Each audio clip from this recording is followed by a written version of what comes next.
Namaste everyone, welcome to another episode of the Hindu Insider series. I'm Karthik joining you this evening once again. I hope you had a fantastic Saturday, and this evening we have two special guests with us from two different organizations in Singapore. We have Ms Yasho from the Hindu Center. Ms Yashodhara is a Hindu Center member and volunteer. In 2008, she began volunteering as a Hindu religious counselor in prisons under the center's Mitra program.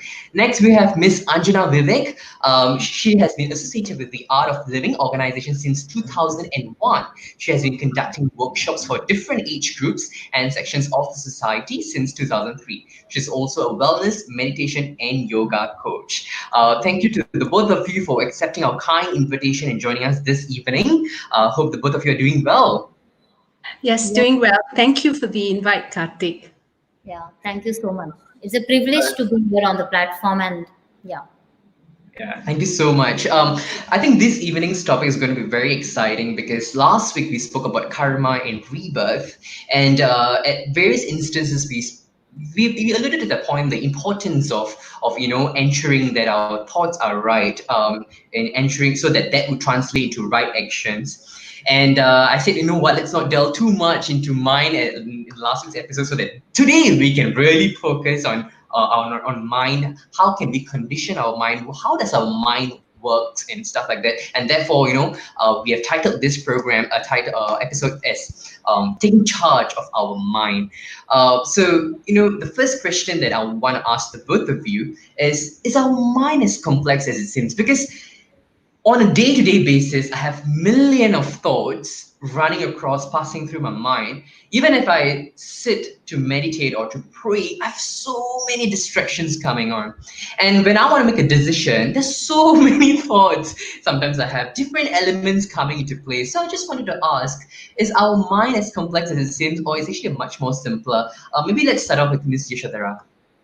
Thank you for the question, Karthik. Our mind is, the human mind is complex, but I think Hinduism has a good way of helping us understand this complex body that we have. Hinduism sees our mind as a subtle body, and it does so by explaining the roles and functions of the mind. So, Karthik, if you could show the slide, I think that would explain why I say that understanding Hinduism's teaching of functions and role of the human mind will help us. Hinduism says that the mind has four roles and functions.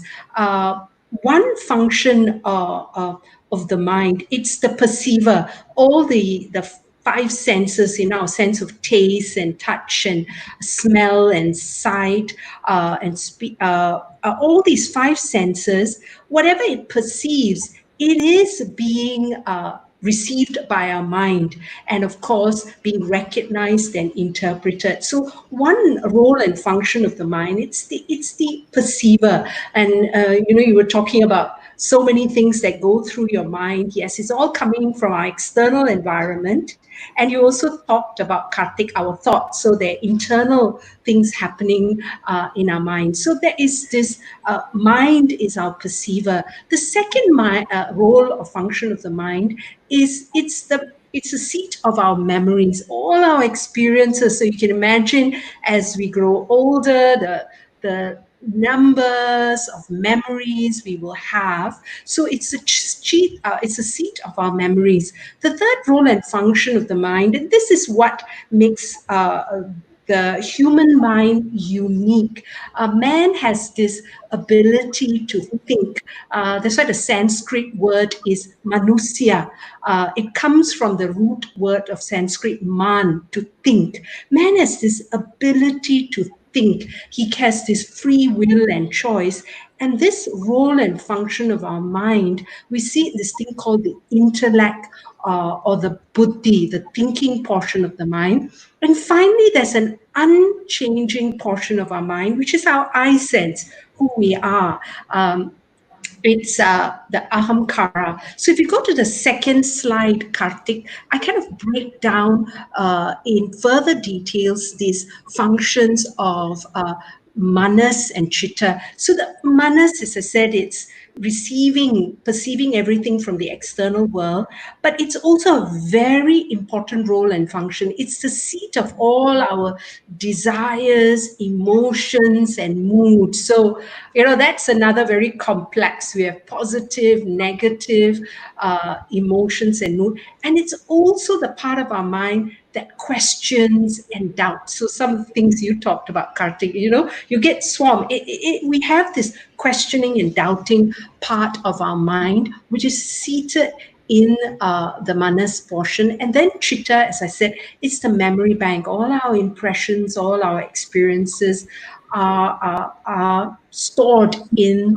our mind. And then the final slide, if you could, Karthik, I talk about the function of buddhi and ahamkara. Now, buddhi, as I said, is something very unique to man. This is the part that gives man the ability to reason and judge. It's also that wonderful portion of our mind that prompts us to contemplate, discover. It is also the seat of where we have this idea of what is right and wrong. So, if you say in lay, it's a seat of our values, our ethics, and it's a storehouse of our knowledge. So it is the storehouse of what we learn, whether it's secular. And here I put the storehouse of knowledge, of ethics and values, because in Hinduism, if we're going to pursue life, humans in the pursuit of life, must be led by dharma. So it's in the buddhi part, the learning and knowledge we gain on dharma. And I said the ahamkara is the unchanging portion. It's a sense of me. It's not pride. It's a sense of I, which is the last role or function of the mind. So I hope with this explanation of the role and function of the mind, we don't see the mind as something very complex. We can now see how we can break down the multitudes, as you said, Karthik, of the millions of thoughts that go through our mind. We can break it down to the various roles and functions of the mind. Oh, fantastic. Ms. Anjana, do you have anything to add on at this point in time? I would say mind is very relative. See, if you just ask me, if you know a subject as a youngster, if you like maths and you're very good with maths, then the mind is very simple to you. But a subject which is not you're in beyond your understanding, when you are going to do something very different, which is new, then everything will seems to look complex from the stage of mind. So it's Right. the Okay. state of your mind which determines whether it is complex or whether it is simple.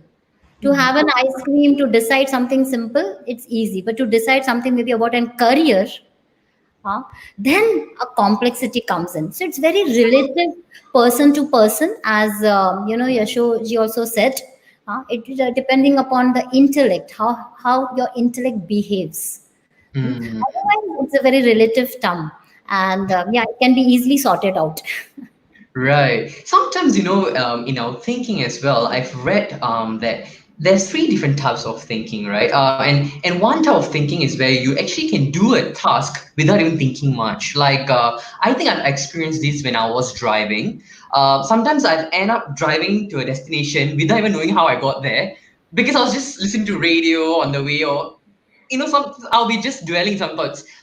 That's very amazing. I mean, do you have any such experiences, or do you want to? Is there like any part that we need to understand about this type of thinking, Yeah. I Ms. mean, Anjana? Hinduism, if Karthik does say that our thinking, we can have mechanical thinking. So, that's why you're driving. You've been doing this repeatedly. A very common example is always say it's how we get up in the morning. We don't even think of it. We get into our bathroom, get our toothbrush, toothpaste, and we start brushing our teeth. It's something mechanical. It's been repetition and through habit. So Hinduism says our brain can have a mechanical thinking pattern.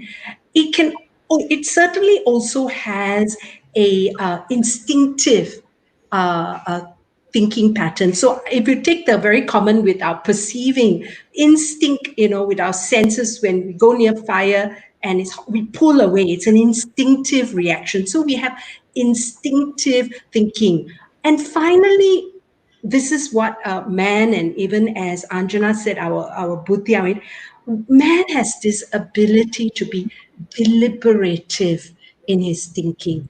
So in all, if we look at with the examples, every day in our life we're going through this mechanical thinking, that sometimes instinctive thinking. I always say, it's like when you're going to cross and you think, oh, the big SBS bus is like too close to you, you just step off, right? It's very instinctive that sometimes I say, I didn't tell my legs to move back, but it's instinctive. Your mind says, oh, this is too dangerous. So in our daily living, we go through mechanical, instinctive, and deliberative thinking. And even as Anjana pointed, in many portions of our life, we have to be very deliberative in our thinking so that we don't put ourselves in harm's way. And so that awareness, we have that kind of mind, a mechanical, deliberative, and instinctive mind can explain a lot of things that happen to us on an everyday basis.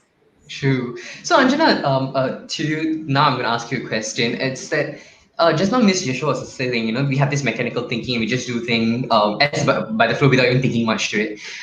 But there are times where we know that certain things are not right, or certain things, if we do it, we will, like for example, waking up late. We know that waking up late will result in us going to a destination late, and everything's going to be messed up in terms of scheduling.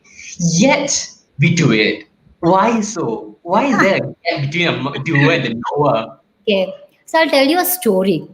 Okay, so there were two farmers, and one. So every night, one farmer's dog used to really cry loud. 1 day, 2 day, 3 day. It's like the second farmer is not able to sleep. So he goes to the first farmer and asks, "Why your dog is crying so loud only at night? What happens to him?" Says, "No, he has its place there. He sleeps, and as soon as he sleeps, he starts crying." So farmer says, "But what's wrong with that place?" So he said, it's a huge nail. So as soon as he lies down, the nail is poking him. So the farmer is asking, then why is he sleeping there? He's saying, because it's not poking him enough. So certain habits that we know that it is not right, we still do it because it is not poking us enough. The day we feel that, okay, I need to make a change, and that will happen over a period of time, and I'm sure the day it will happen, there will be a huge realization that, okay, I need to take a command, or control my own life. So is there a possible where we can condition our mind? 100%. 100%. See, one is about how you're dealing with stress matters a lot. See, Hmm. the way Yashodhara, she differentiated three things. The composition of the mind. If you ask me, she's already said that one is intellect, memory, and ego. Yeah. And the more subtler they go, the more powerful they are. Okay, so though, if you say intellect, I will say another example. I will say, you have a very good friendship with a friend who has been like for 15 years, and then you have one fight. So the intellect will say, oh, I had a fight with this. I'm not going to talk. It's enough is enough. I'm not going to do that. The memory will come up. 15 years in one fight. Let me let go. Ego will come up and say, why should I? Yes. You Yes. understand? So Yeah. how as you go more subtler to the level of your existence, the composition of mind, it is very powerful. So if your ego decides, okay, I need to make a change, your intellect will shut down. But what happens? We get stuck with memory. The memory of getting up late, there is some pleasure. You understand? So there Yes. we have this some pleasure. We know, okay, ice cream, okay, this is not a good time. I have a cough, but you had a memory like, wow, it was very tasty. It can be any sweet or something. What does intellect says? No, you should not have it. It's not good for you. What will memory come up and say? It's okay. I know last time it was very tasty. Let me have it. So once when you start doing some cleansing at the level of your memory, you'll be able to get out of your small little habits very fast. Right. Ms. Yashodhara, I mean, and in your voluntary service, you deal with a lot of youths at risk and even youth offenders per se. And I think they would often also face such dilemma situations, right, where they're not able to make a clear decision. Sometimes they behave instinctively and therefore they result in whatever that they are currently now. So to them, how would you advise to guide their thinking? How can one guide their thinking? See, it's all Um, about, okay, yeah. Yeah, please, Yashodhara. um, it's it's like the example you gave, Karthik. You have to get up and get up early and get something done, but you still stay in bed. It's because you are giving power to that emotional mood part of your brain which says, just lie in, I want to sleep longer. Your rational thinking brain is there. It would have told you, look, you got to get up at this time and get to your appointment, but you give power to the emotional part of your brain, your manas part of your brain. So if with these youths in child, many times when in my seva, they know right from wrong. But what they give power and they empower is they say, but it's show, they say, oh, stealing from the mama from his shop without him is show. I took something, even if it's only $1, I took something without him knowing I had a show. But they know stealing and is wrong. But what have they given it to? They say, that gives me a bit of a rush, I stole. They empower that part. So what they allow them, who takes charge then in their mind, is their pleasure and emotional, and that gives me shock, that momentarily, no consequential thinking. Hey, what if I get caught stealing this?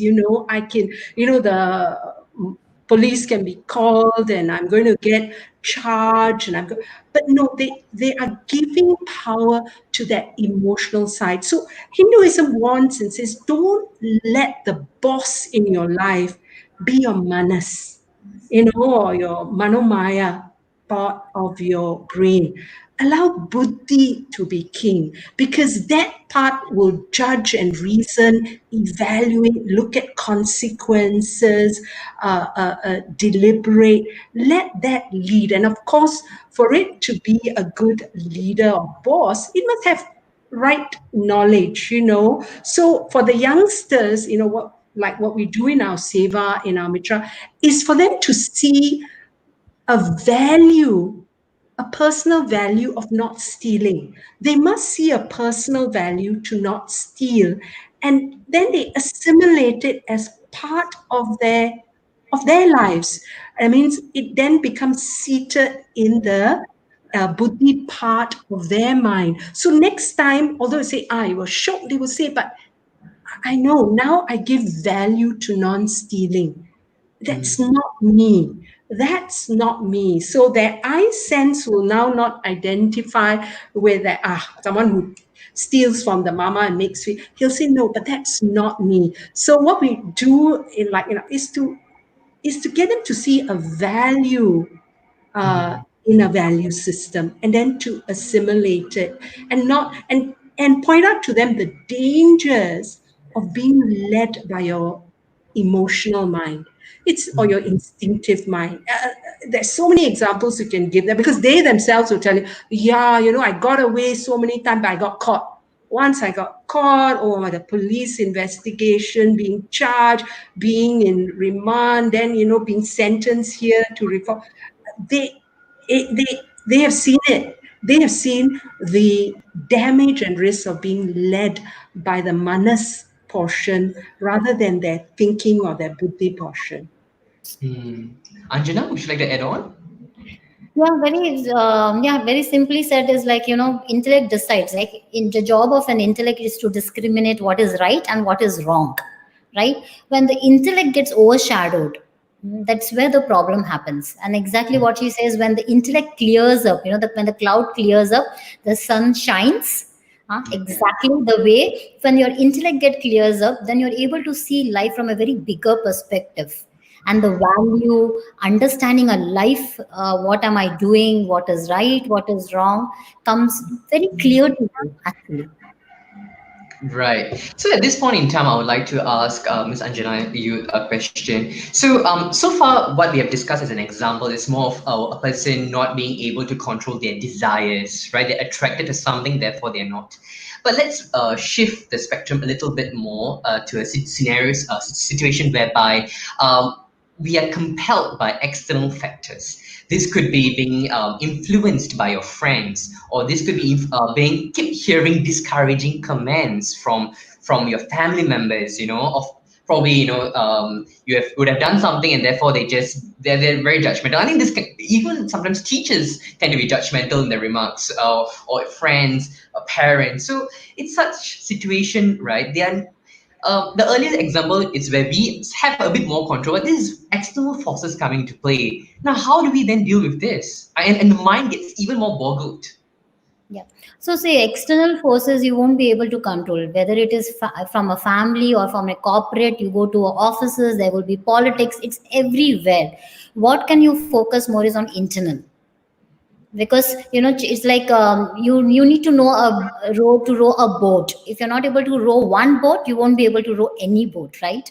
Same way, if you start being much more self confident, uh, being much stronger internal. Internally, if you decide, if you make your mind strong, then this external factors does not matter. Then you're able to cope up with any challenge that comes to you with a smile. It won't bog you down. So I will say more attention to be given internal than an external part. As like, yeah. Right. Ms. Yashodhara? Well, Hinduism recognizes this, that external circumstances and people will affect us. As Angela says, these.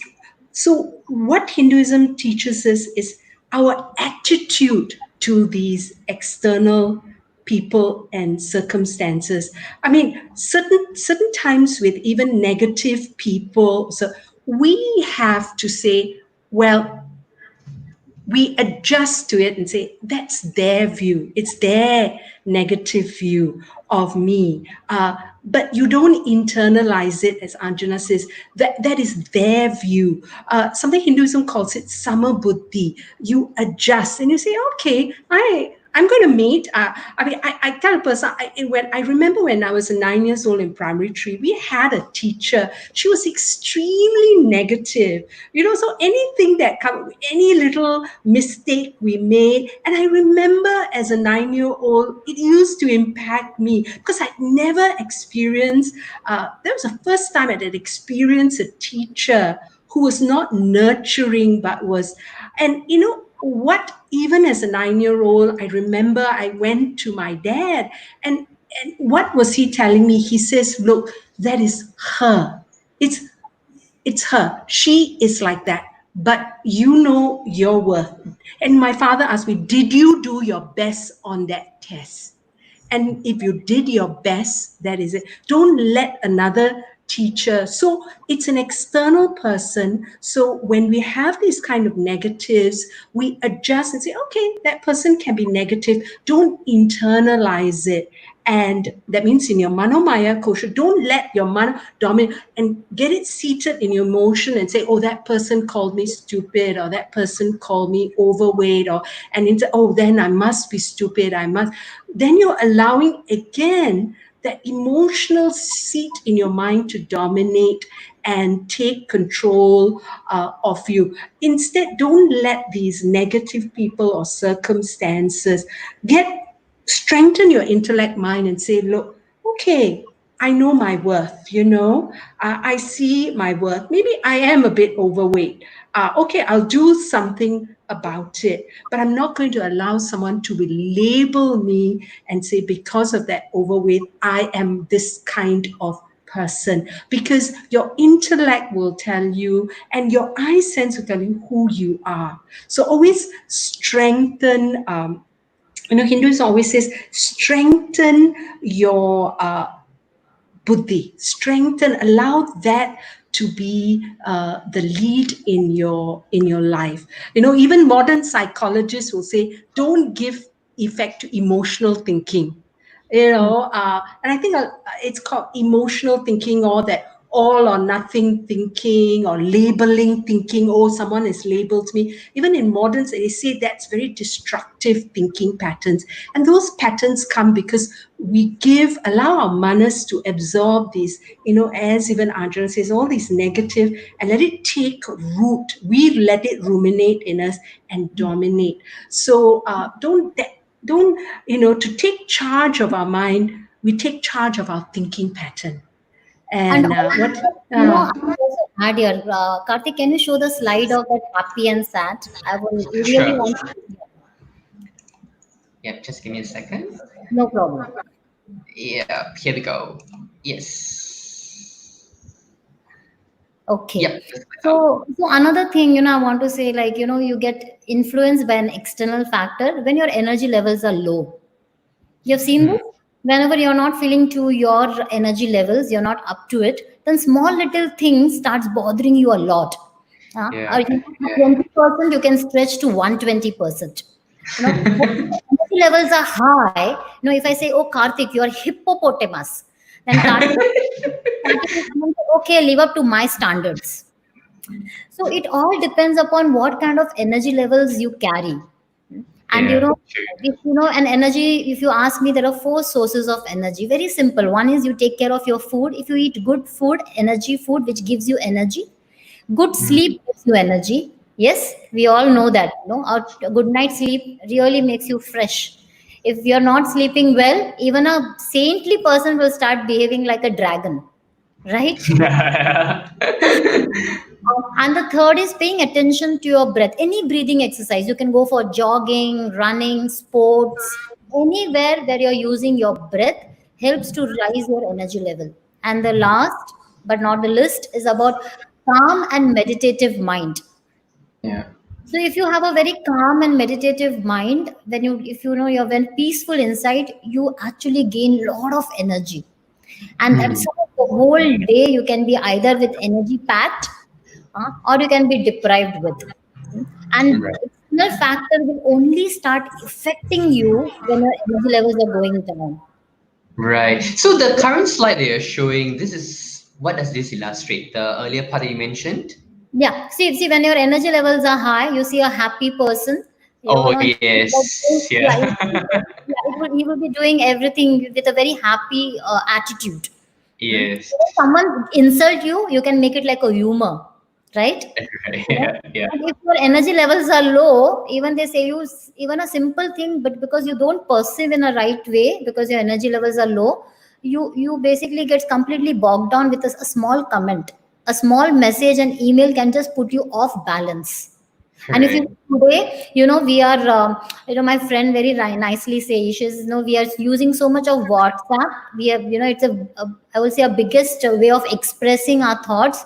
But I'll tell you, it has become another way around. You express too much, and it creates a problem, especially Yeah. with youngsters. If you see, because the text cannot express exactly how you're feeling, right? Yeah. True. And True. yeah, so a lot of these text messages that we pass to each other creates, in fact, a lot of distance. I would say there is a lot of miscommunication than a communication.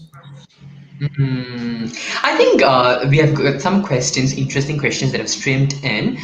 So maybe I want to directly address those because I think they are quite relevant. So one has asked, Mr. Krishna Sada Shivan has asked, what could one do when negative or discouraging comments come from those we know truly love us, and yet make disparaging remarks on the mistaken notion that that is the way to improve us? I think so far we have quoted examples of office, friends. Yes, they may not be so close to us, but when it comes from our friends, and especially as youngsters, where we look out for our parents, and or even as a young adult, we look out for our spouse or our girlfriend or boyfriend to be very understanding and not to be that judgmental. But when it comes from them, it's really hard to exercise what you shared. So what can we do then?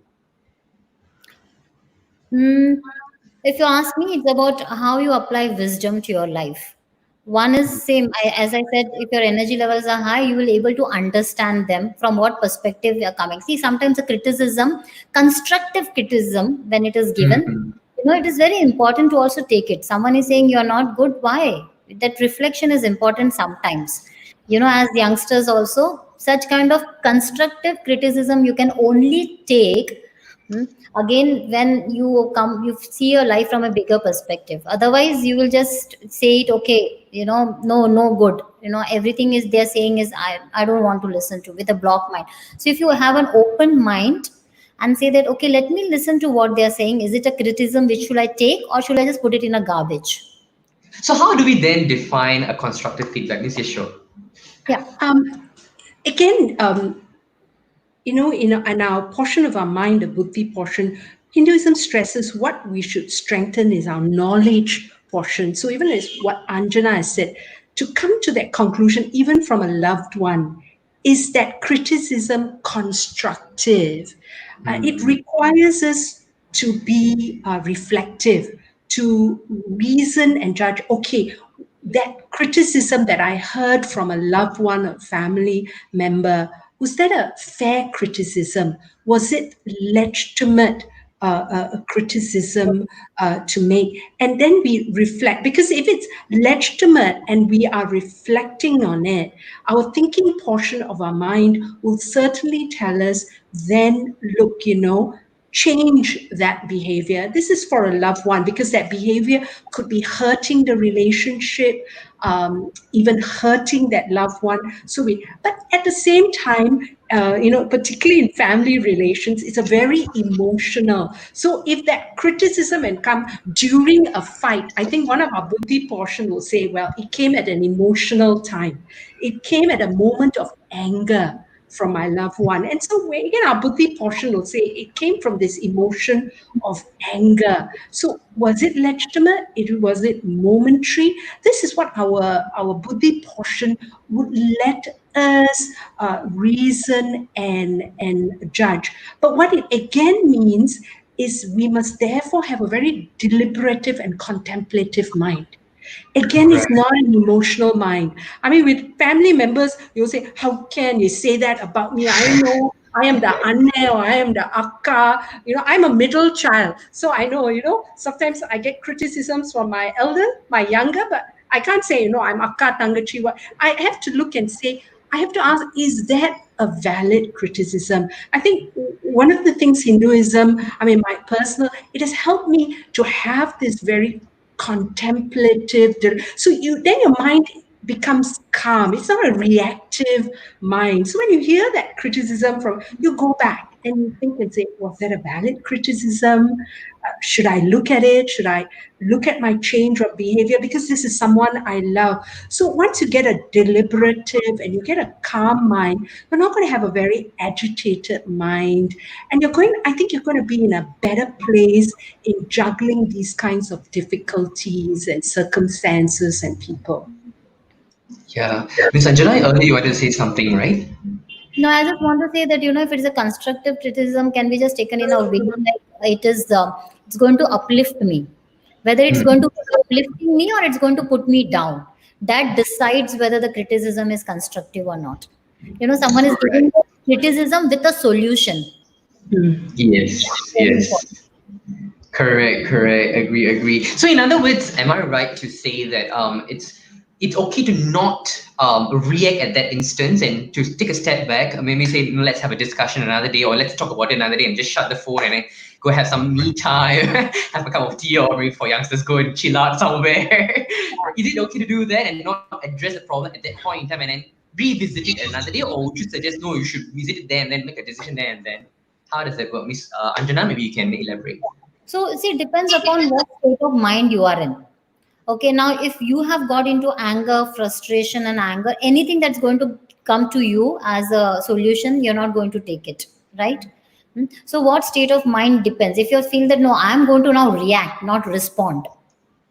Yeah. So, if you feel that you're going to react, I would say just take a break because your emotional quotient has really come up. And whenever emotions are 8 times stronger than the intellect, So you can easily overpower intellect very fast. So then you will say, okay, let me relax, let me come back to my normal state of mind. Then I will like to take a decision. Because an hasty, anger, irritated, frustrated, person cannot take any decision. I'm telling you. And even if it takes, there will be only regret. So now Mm. have a break, have a nice coffee, chill, and then come back to the solution. Yeah, Miss Yasho? I mean, exactly what Anjana says, and what it really we need to remind ourselves: what is our mind? Hinduism, teaches our mind is a continuous flow of thoughts. Thoughts are going on all the time. So one of the things we want to take charge of our mind, be aware of the thought. So as Anjana says, when this happens, if you have this awareness, you'll say, I'm now in a space where the thoughts in my mind are in a space of anger and frustration. And then your your manas portion of your mind is in the forefront. That's not a good place Mm. to react in, because it's going to be a very emotional, reactive kind of response.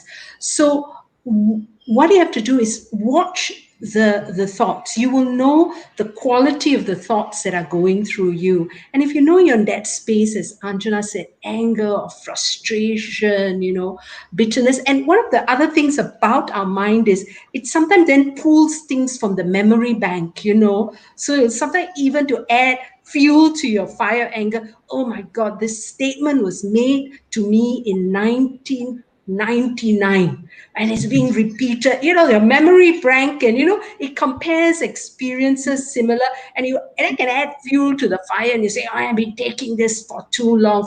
You're not going to give a response, particularly whether it's to someone in a family or a loved one, or even to, it's not going to, it's not going to be a happy, healthy response for you and for the person you're dealing with. So when we watch, recognizing our mind is a continuous flow, begin to watch our thoughts, know where our thoughts are.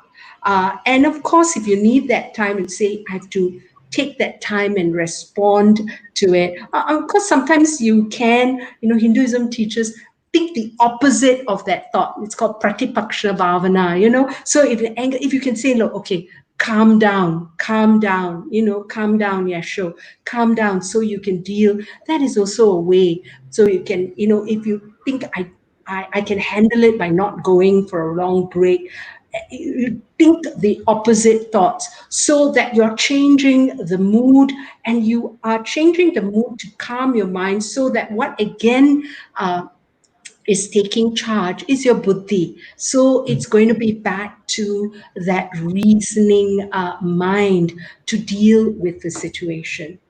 Yeah, Miss Anjana? And also, I will say, on our Art of Living courses, we also do a lot of breath work.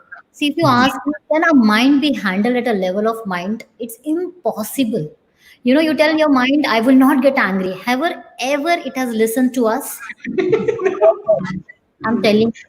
Okay. What can help? You just go little more down is a breath. So, that example of illustrative that I have is about the kite, you know. Yes, So, yes. so so what happens is when your mind is uh, is going with different kinds of emotions, if you see there is a change in the breath pattern. See, when you're angry, your breath is different. When you're Mm. happy, your breath is different. When you're in love, your breath is different. Yes or no? Yes. So the emotion and the breath has a very deep connection. So if you're feeling not so nice, there is some kind of an emotion turmoil that you're going through. How do I handle it? Just pay attention to your breath. It's like a kite. The kite is there. You cannot catch the kite, but you have the thread. So the thread is the mind. The thread is the breath. So you with the breath you can control the kite. So pay Mm. attention to the breath, being more aware about the breath, doing some long deep breaths. Change, there will be a change in emotions. It's a very Right. beautiful place.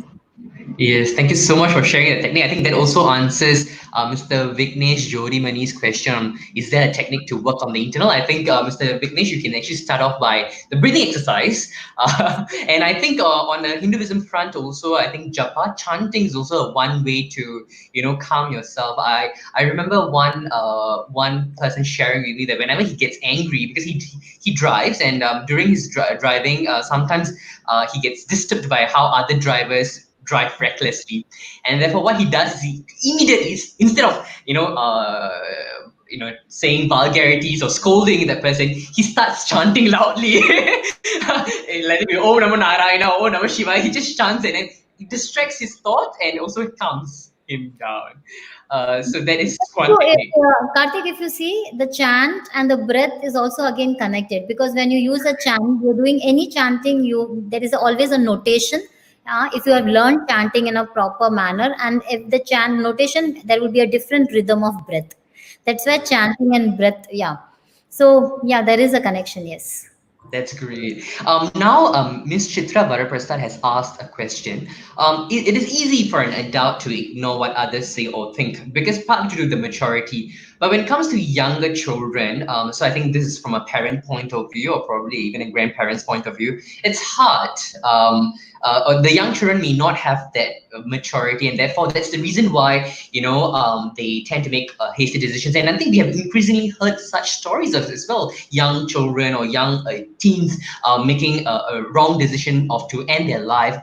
This is very disheartening to hear such things, but such things do happen, and especially in Singapore's context, we have been hearing such instances. Also, worse, some of them unable to control their emotion, then they resort to substance abuse or they resort to other types of options. So, how can this be sorted out?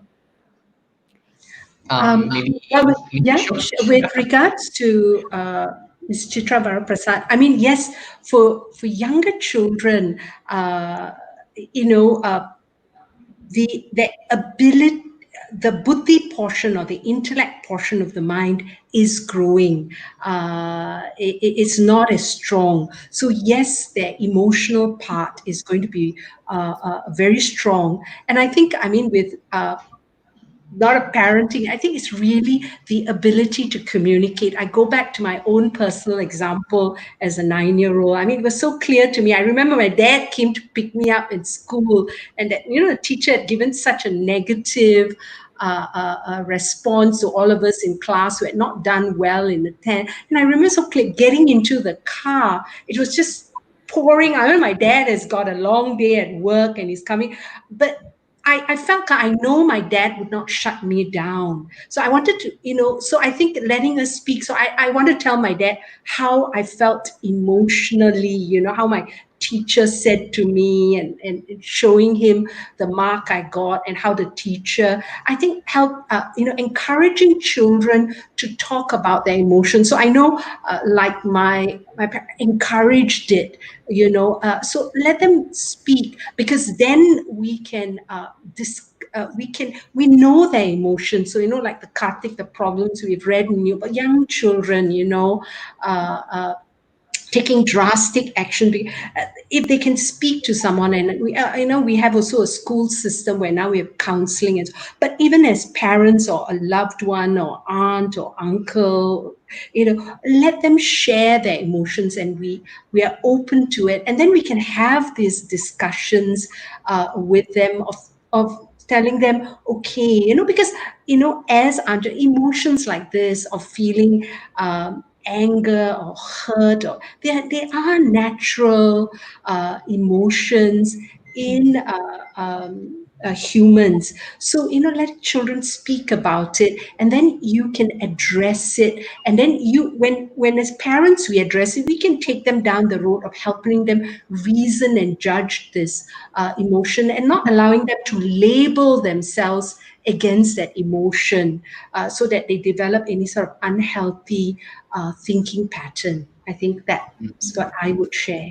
Okay, Yeah. so as I'm a mother of two, and I will just share a lot of experience. Nowadays, kids are exposed to a lot of to the world much faster than what we or our parents did, right? So they are too informative, and when there is too much of information, the intellect is not that great because they don't have that intellect to basically respond or act on those information.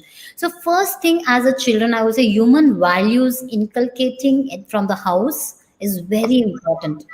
What parents give human values, what is as we say, what is right, what is wrong, and there are a lot of things. Second is, at the age 8, it's very important a child learns some kind of chanting, what or maybe yoga, or it can be a breathing technique. So as Art of Living, we offer a art excel course, and yes course. Why do we do that? Because we know that at the age of 8 the child starts having a lot of things going on in his mind, and we see that they don't may share it with the parents because they don't feel that openness. But if they get into such kind of a nice company where the kids are together doing something very beautifully, coming on the courses, learning something in a very fun filled manner. See, if I tell my my child which is 8 years old, okay, start doing yoga, she'll say, no, I'm not going to take this, come on. They don't want at this age, right? No one, even we didn't want, right? So but putting it into a fun as a game, then the child starts learning, and slowly and gradually the maturity to understand life starts happening.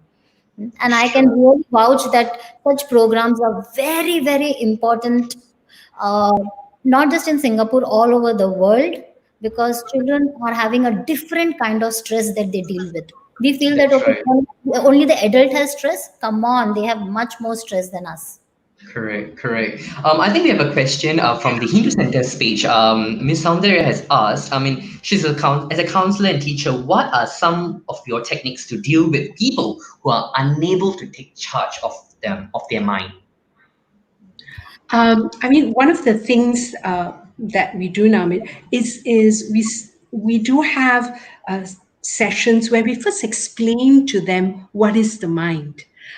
So like the PowerPoint, the functions and role of the mind, that the mind is a constant flow of thought. So we get them to understand what their mind is, and to make it real for them, we ask them to share examples of the decisions they've made, which they sometimes now, I mean, regret. It may not be connected to their offending behavior in the Mitra program, because we work with youth and adult offender. It may not be related to their offending, but a mistake they've made in their life. And like this, because they are already 17-year-old, 18-year-old youth, and older persons, we ask them to be aware of how they led their decision making. And many a time they know it's being led by their mood. And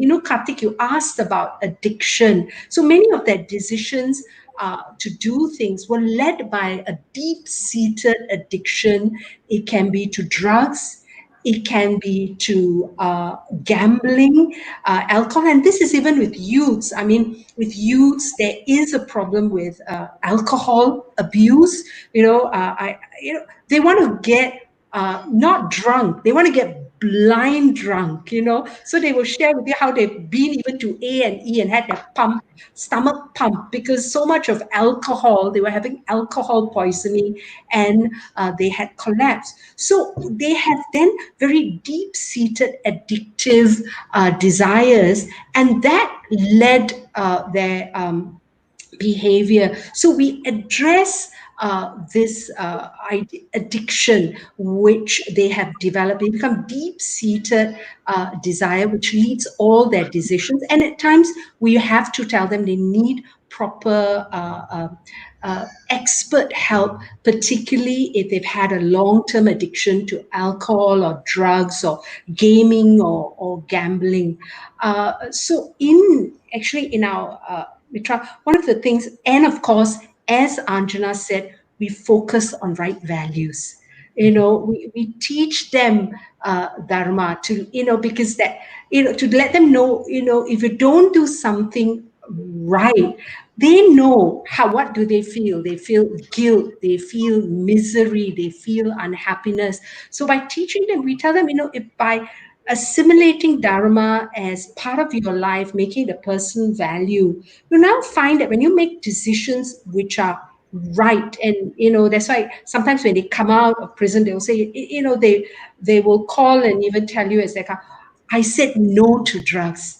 I feel good, because they know they did something dharmic. So, there's no guilt, no misery, no fear of being caught.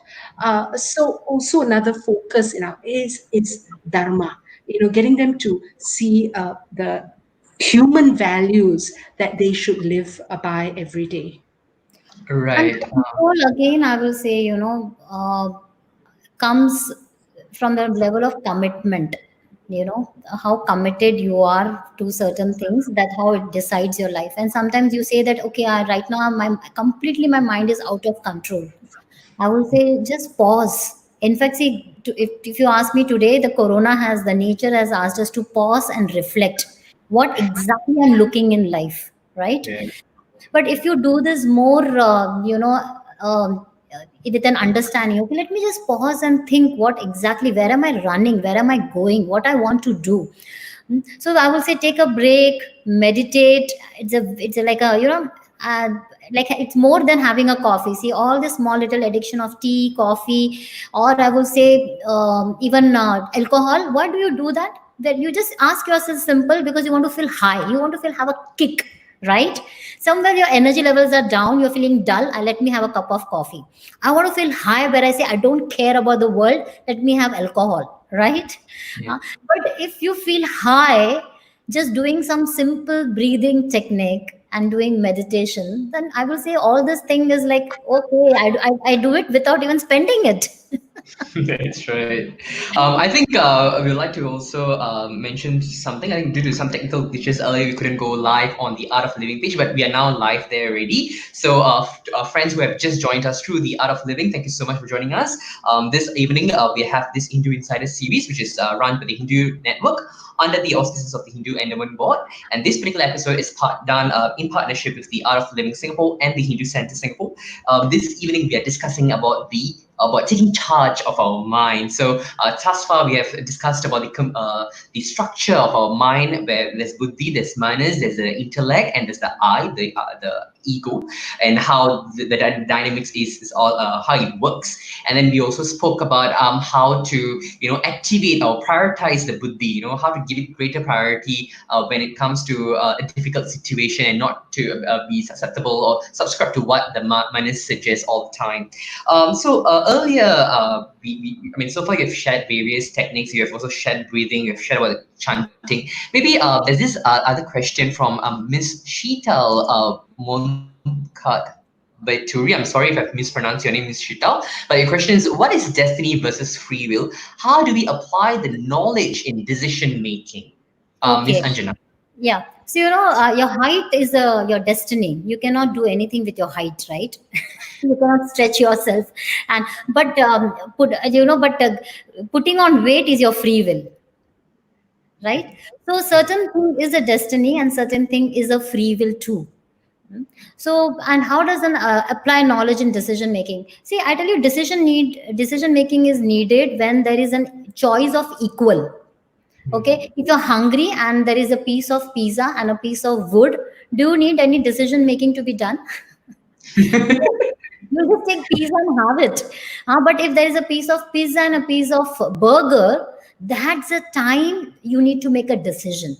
When there is an equal choice, I will say, choose wisely from a level of intellect, from an information, from an intuitive mind. But most important after doing that is sticking to that decision is very important. Many a Hmm. time with youngsters, what happens when we choose something, we feel that, oh, other was right. Other thing was right. And that creates a lot of conflict in the mind. So Yeah. you choose wisely with two information. One is information, like if you want to buy a car, you will take all the information which car is best, right? And the second thing is your intuitive mind will say, okay, I want to go for this.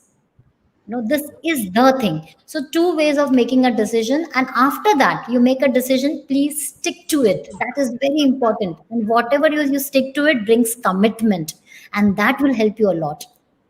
Yeah, Ms Yasho? You know, in response to Seatal, man has this free will or choice, unlike in the animal world where they are pre-programmed. So, of course, one of the, as a Hindu, one of the parameters we use in deciding on choice is dharma, our ethics and values. What is right is will be aligned with dharma, and the Hindu view is when we do things aligned with dharma, so gaining knowledge of dharma as Hindus, youth, and the beauty of Hinduism is that it has these universal human values, unchanging in times, that we make it the foundation of our life. We have duty-based values. So even as a young person, you're at the ashrama stage or stage of life as a student, it guides you on what values you should use in this stage of life. Then at the married stage of life, retirement stage of life. So there's duty-based dharma. So let your free will be guided by values. And the beauty again of dharma values, it brings within you consequential thinking. And this links back to the topic you did last week about karma. Yeah. There's a palan, there's a consequence. There's a seen consequence. And of course, Hinduism says we do something adharmic, there's an unseen consequence of a papa palan. But Hinduism also directs you on consequential thinking in your decision making. So I think what we can take from Hinduism in how we use our free will and choice is, we have a yardstick of dharma. We can use the consequential thinking with that. And of course, then what you're putting in charge, bringing back to our topic today, is you're putting in charge, your boss in your life is your buddhi. That is king, and you're letting decisions on choices you're making led by reason, values, and ethics, as opposed to something emotional from you, which, because emotional thinking or thinking based on likes and dislikes can be very dangerous. And something youth and even adults, we make decisions based on what, as Anjana talked about, something that healthy, and it's based on likes and dislikes. It's like the diabetic, we say, who takes the sweet when he should be taking the healthy green apple. What is he? He's led by likes and dislikes. And again, your manas, that portion of your mind you're giving power to it, and always you're anchoring every free will and choice decision on that, which it can have consequences which doesn't give you happiness or can be even dangerous. Yeah, so I think one point to also note at this point is that it's not wrong to have desires, but you need to moderate your desires, right? Ms Anjana, I see you nodding. Yeah, Yeah, we want to have desires, right? So yes. it's not about but if they don't get fulfilled, you should not be upset. Yeah, I mean, that's the big problem, Yeah, right? so what happens? Something you have a desire and it does not get fulfilled. Don't get miserable. Don't get upset. Okay, even if that get fulfilled, know that it's not going to still have any charm. Because one desire, even get fulfilled, it gives rise to five more desires. And know that your desires are not based, or you don't keep your desires based on your happiness. That's very important. Happiness is just your life. It's your attitude. It's in your DNA. Be happy and then have desires. It's all right. But if I get this, then I will be happy is a big problem. Right. So in other words, it's just saying that happiness is within us. It's just about realizing it, and you don't have to be dependent on an external factor to be Yes. happy, right? Be happy and have pizza. Be happy and enjoy life. No problem, lah. but, but but there are times where people feel down. they fall into depression, they feel dull, and increasingly we also here. I mean, I think the perception of mental wellness is increasing now. People are getting greater awareness about mental wellness, and they have started encouraging one another to say, like, it's okay to be not okay. But I think, to add on, it's okay to be not okay, but it's also not okay to be not doing anything about that, right? Yes, yes, very Yes. important. Nowadays people get depressed with small little things. Again, I will come back to our energy levels. With what is depression or suicidal thought? It's your energy is freezed. Your mind is completely freezed. It's not thinking. So in our system, there are three things that happens. Either you fight, you flight, or freeze. And this system are done by our endocrine system, or we call as basically it's called in science, if you ask me, it's called amygdala. All right. So what happens, you any situation you respond either in fight, flight, or freeze. In earlier days, when we were in jungles, tigers used to come, we used to respond, but it used to be once in a while. But today, if you ask me, this kind of response, we complete starts coming again and again with every messages, every email, every situation. So our sympathetic and a parasympathetic nervous system are used extensively. And how do I balance that out? I'm telling you, see, by just reading books or by having a knowledge won't work. We need to settle our nervous system, we need to balance it out. And that's the where I will again really emphasize, there are a lot of meditations. We Art of Living also have a free app. Please download, meditate, do some breathing exercise. It really makes a huge difference. See, one is wisdom and other is technique. The wisdom can only be implemented when your mind is little uplifted, then the wisdom makes sense to you. So that uplift of mind can be only done with through some technique. So I will, anyone who's listening to me right now, if you're if you're depressed, if you have some negative thought, suicidal thought, which is very common, okay, even I had it. Okay, the difference is everyone has it, everyone passed through this kind of thoughts. I will say relax, chill. Just know life is much bigger than doing such stupid things.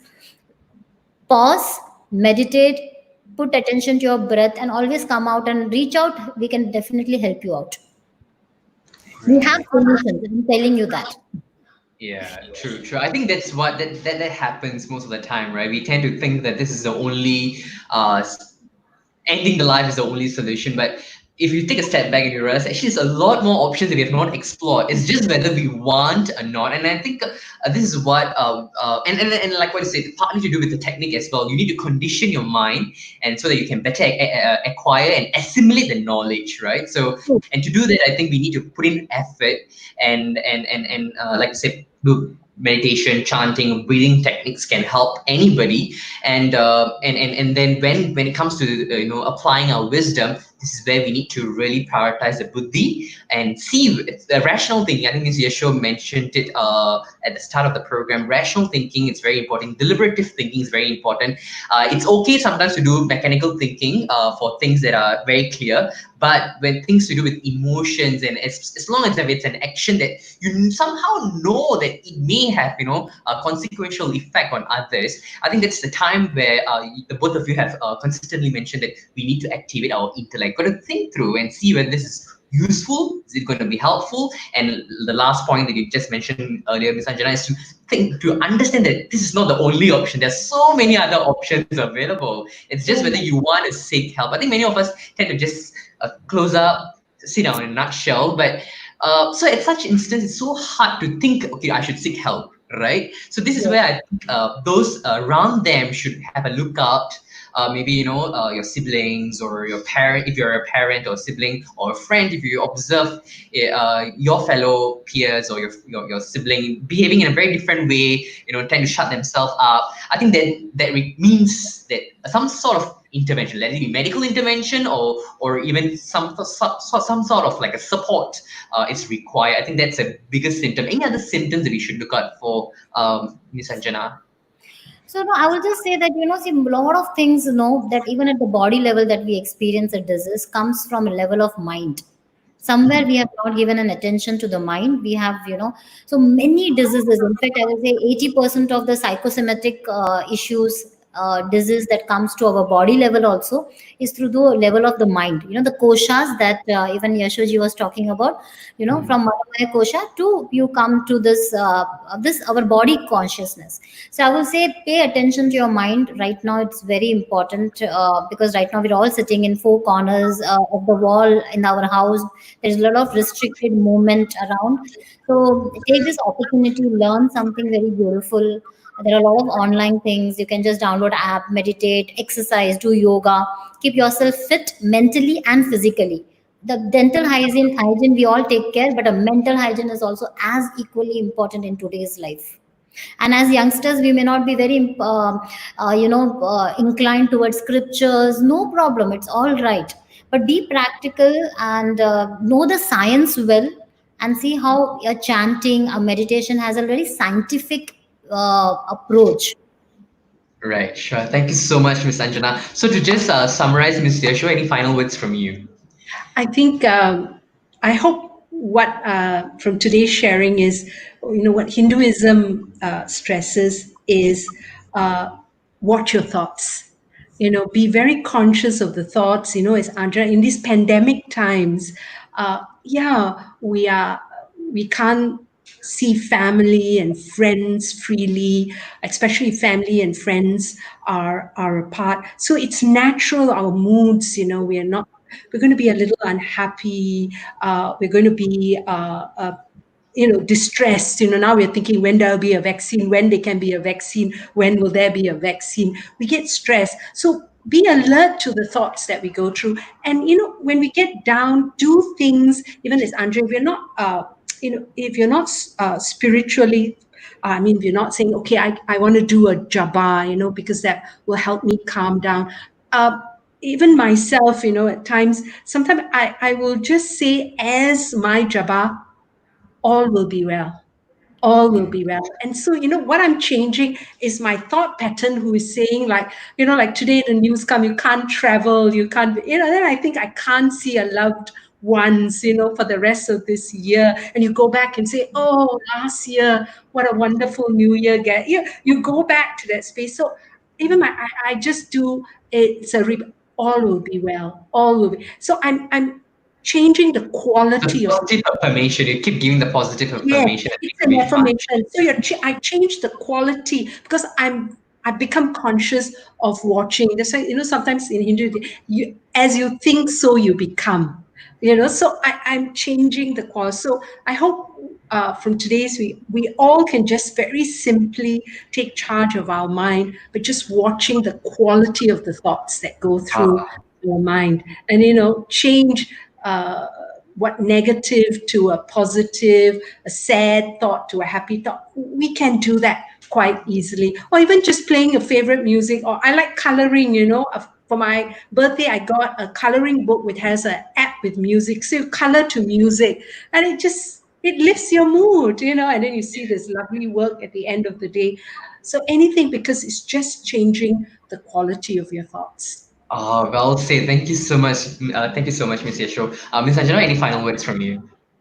Yeah, so just don't understand the mind, just understand yourself. It will be, you'll be sorted very nicely. And as she said, yeah, just be watchful of your thoughts. It's very important. And even if it is coming negative thoughts, don't resist, because at the mind, whatever you resist persist. No, you can't say, okay, I don't want negative thoughts. I don't want negative thoughts. The more you say, I don't want, the more they come.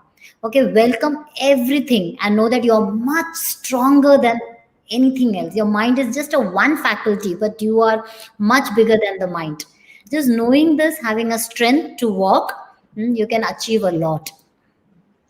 Thank you so much. Well said, also, Ms. Anjana. I think I would like to thank the both of you for, once again accepting our kind invitation and sharing a lot of information. I think our viewers would have definitely benefited, and especially the youths who those who may not get to watch this live video, but I'm sure they'll watch it at subsequent days. I hope you also benefit from this. I think it's very important. You have shared a lot of important elements that we should take into consideration on a day-to-day basis, on a day-to-day action.